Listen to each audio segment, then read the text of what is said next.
Hi, my name is Sebastiaan from socialanxietysolutions.com.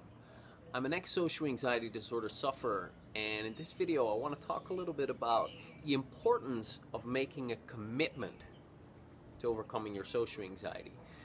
When I struggled from social anxiety most intensely, I stumbled onto some information, a book called Think and Grow Rich.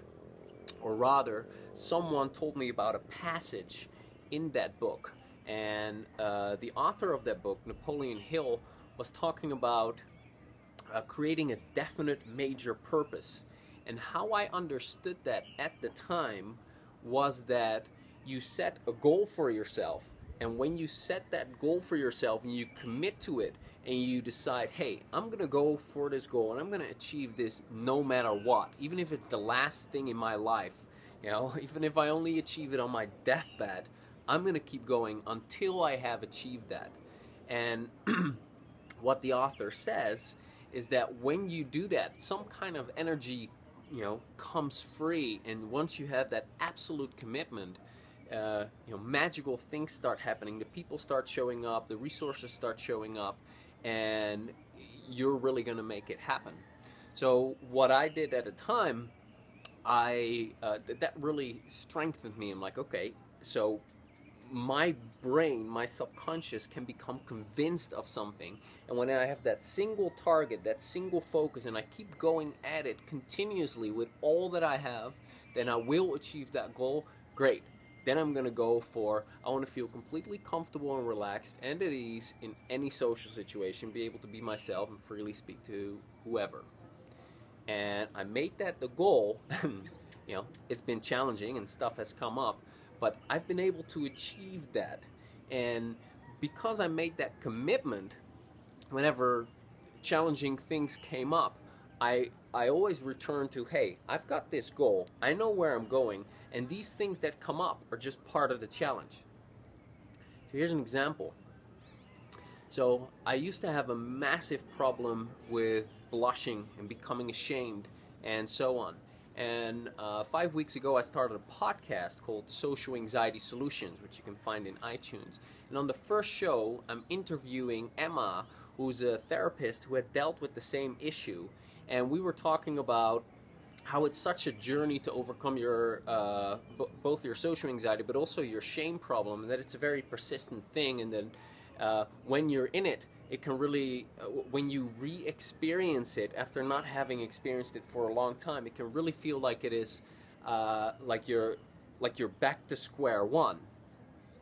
And so about 5 weeks ago, or about a couple of weeks ago, I don't know the exact how long it was, but I'm out with some friends, and I'm out with Jeff, I'm with Prue, and there's a friend of Prue, a Japanese girl, who's along with us, and we're having a great time. We're sitting out, and we're talking, we're teasing, and we're having a great time.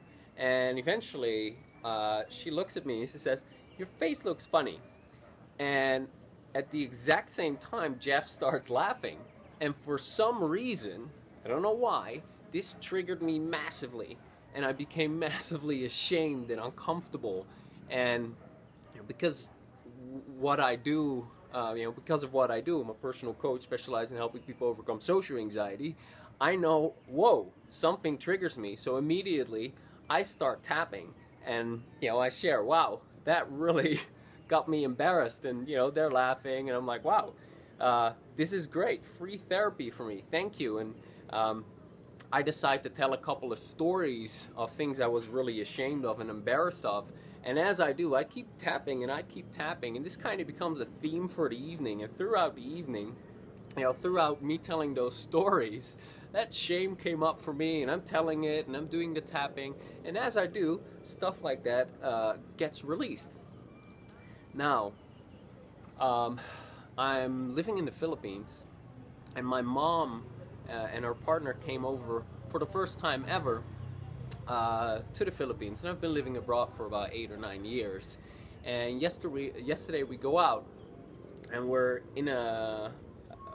at my buddy Jeff's birthday party, and my mom is there, and her partner is there, and my friends are there, and I noticed that I'm anxious. And I'm like, what is this? I haven't been anxious in the longest time. And, you know, I felt uncomfortable, and, you know, I was worried that I was going to become ashamed and stuff like that. I'm like, geez, what is this? And later on, at the end, nothing really bad happened. I was a bit anxious, and that was it. And I went to the toilet to tap, which I suggest you do, so you can calm yourself a bit down. And at the end of it, I sat down by myself. You know, this was where I had some privacy. And I looked at, okay, what does this remind me of? What does this come from? Because I don't feel like that anymore. That's not me. Well, what's happening? And as it turned out, you know, a memory comes up of when I was 15, and, you know, I was with these other two guys, and, you know, I felt like I was the loser there, and there was shame. Anyway, I do some of the tapping work on that, and I resolve that, and finally I get to feel calm and safe and relaxed again. So why am I telling this story? Well, it's gonna be a journey to overcome this social anxiety, and if you don't have a clear goal, if you don't have an absolute goal that you're going towards, that you have committed yourself to, that you're gonna go for no matter what, then you're gonna be distracted and you're not really gonna get there. Okay, so I haven't gotten triggered with shame or anxiety before this for I don't even know how long, like half a year, something like that. And still these triggers, you know, now something comes up because I had never been in that situation. My mom had never met my friends. I had never been in a situation where I brought out my mom to my friends. And, you know, I expected everything was going to be fine, so I was surprised. Hey, there's another trigger here. Great. You know, I've got a clear focus. I know where I'm going. I want to be comfortable and relaxed in each and every situation. So this is like a beautiful healing opportunity where I can grow, where I can become more emotionally resilient and be able to be myself and, you know, feel good. So you want to make that commitment. So how do you do that? Well, you want to, Tony Robbins, one of the biggest self-help gurus in the world, he talks about how you know, your brain moves away from pain and it moves towards pleasure. And in order to motivate yourself, you can go towards pleasure or you can go away from pain. And most people are away from pain motivated. So what you could do is you could ask yourself, okay, so I'm dealing with social anxiety. What will my life be like if I don't do anything about it? So ask yourself that. What's your life going to be like in 5 years? How about in 10 years? Think about that. What will it be like if you never resolve your social anxiety at all? Now what this does is, you don't want to think about it, and, you know, there are solutions out there, but what is it that does? It's like, I don't want that to happen.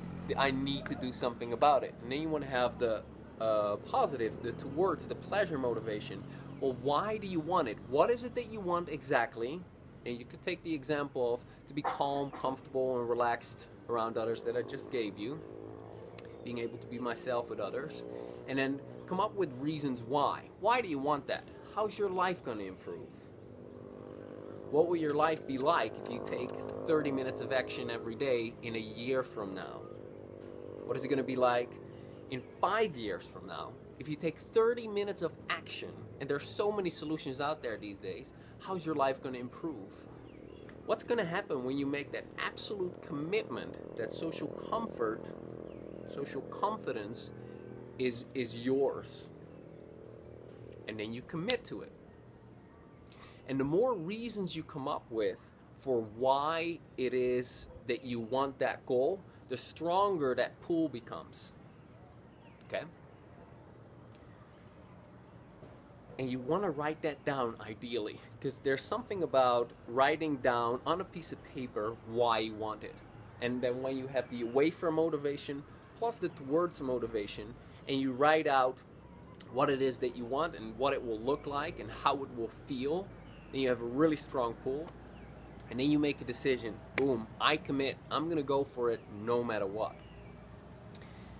Steve Wells, a psychologist that I interviewed for the last show, the podcast show, he said, it's a lot of work to overcome social anxiety, but it's not difficult. You just need to put in the effort, okay? So commit, put in the effort, and then watch what happens to your life. Because step by step by step, you start to feel more relaxed, more comfortable, more safe to be yourself. And as you have committed to this goal and you keep going, eventually you're going to get to where you want to be. So, hope that's helpful. And if you want to know more, you can go to my website, socialanxietysolutions.com. I have a PDF there which is called 12 Shortcuts to Social Confidence, where I share, like I said, 12 shortcuts to social confidence, which are based on the past 5 years of solely coaching socially phobic clients. Each step gives you one shortcut, so they stack up on top of each other. So that's on my website. And if you want to learn more about the podcast show, where I interview therapists, psychologists, psychotherapists, people who are Western traditionally trained, who have incorporated energy psychology into their practice and have seen their practices soar and get exponential results, you can go to iTunes and type in Social Anxiety Solutions, and you'll find that there. If you want to have more videos like this, I release one every Thursday. You can subscribe right here. And I'm talking really fast because I'm on a juice cleanse and my mind is spinning a bit. So hope this has been helpful, and I'll talk to you next week.